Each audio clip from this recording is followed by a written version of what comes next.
Welcome to Disneyland. I'm Mr. DAPs, and I'm here with Justin, and we are celebrating Disneyland's 60th anniversary. And we've got a ton of really cool things to look at, but they're all in black and white. So I think before we look at them, we should add a little bit of color, don't you? Yeah. All right, let's do it.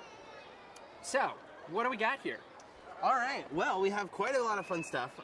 The earliest stuff probably are these tickets. So this is an invitation to the press preview of Disneyland, Which is huge. Yeah. July 17th, 1955, opening day. Yeah. It was invited press, VIPs, celebrities, and people who worked on the park. And everybody else who showed up. Yes, and the other, 20,000 people? Yeah, exactly. Yes, and the parking pass from that day. So was that a sticker, or is that just something yeah, you I put believe okay. the back was a sticker. Okay, yeah, cool. I don't know why you would need it all the other days, but yeah, no. So we also have some ticket books. Ticket books didn't come about until October of 1955 Okay. with the A, B, and C ticket. Right. Later they had the D, and then by 1959, when Walt rolled out his big new attractions, the Matterhorn, the monorail, and the submarine voyage, he needed a new ticket classification. So the e-ticket was Along came the created, E, huh? and this is one of the very first e-ticket books from 1959. And speaking of Walt, you said there's something really special right down here Really in the middle. special, yes. I think this is awesome. So on opening day, the cast members here didn't have their names on badges, they had number badges. Right. And they were bronze like this, and of course number one was Walt Disney's. Absolutely. Yes. And he actually proudly wore it 10 years later at the Tencennial as Really? well. Yeah. Didn't know that one. And but by 1962 they decided, you know what, we need names. So they issued the plastic Poor name people. badges that we now have.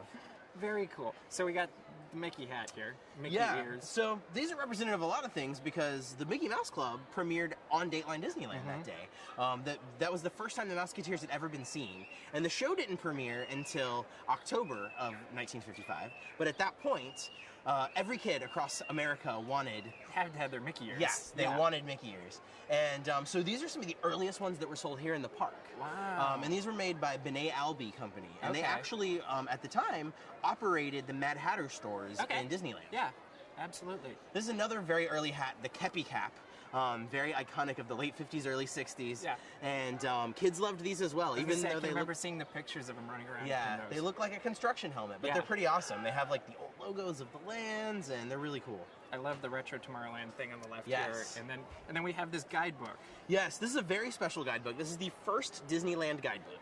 And the reason that we know it's first is partially because it inside it has only illustrations. There weren't pictures yet, huh? Yes, they wanted one ready for opening day, and there were Okay. no photos of the park. Right. And the other cool thing about it is that Walt insisted that they sell it for only 25 cents. And Wow. his reasoning was that if everybody in the park bought one, Good it would be on their advertising. coffee table, That and then makes everyone sense. across America would know about Disneyland. That totally makes sense. So you have a ton of Disney knowledge, I can tell, just from our, 2 minutes here. You work in the archives. Yes. How did you end up in the archives? Well, I actually started at the world-famous Jungle Cruise at Walt Disney Nice, World. one of my favorites. And I worked attractions there for a little while. Very and cool. Made my way to Disneyland for a Okay. little while in guest relations. And I've been doing a lot of research and worked with the archives a lot. And I applied for a job, and they brought me in a few years ago in the photo library. Okay. And I've kind of moved around a little bit. Gotten to there, play with so. some different things and do Yeah. this now. So what would you say if somebody is watching and says, hey, I want to be an archivist someday? What kind of schooling or knowledge or skill sets should they be looking for? It depends on what you're interested in. We have exhibits people, we have librarian people, and we have people that just know a lot about Disney. Yeah.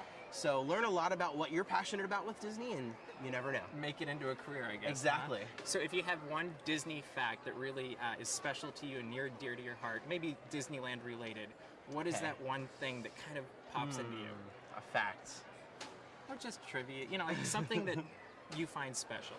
Yeah, one really cool thing we have in the archives, and sadly I don't have it here today, but It's okay. when Walt announced in the 60s that he was building the Haunted Mansion, and they built the building there years before they Yeah. knew exactly what was going to go inside, they actually, he announced, we're going to bring ghosts from all around the world here, and somebody in Japan took him quite literally, and they sent him this terrifying severed head that was going to go into the Haunted Mansion. Wow. And it never made it in, sadly. you. Yeah. But we have it in the archives. That is very cool. So I am Mr. Daps. We are going to be celebrating Disneyland's 60th anniversary, 24-hour day, all sorts of extravaganza stuff going on. We hope you'll stop by and celebrate with us.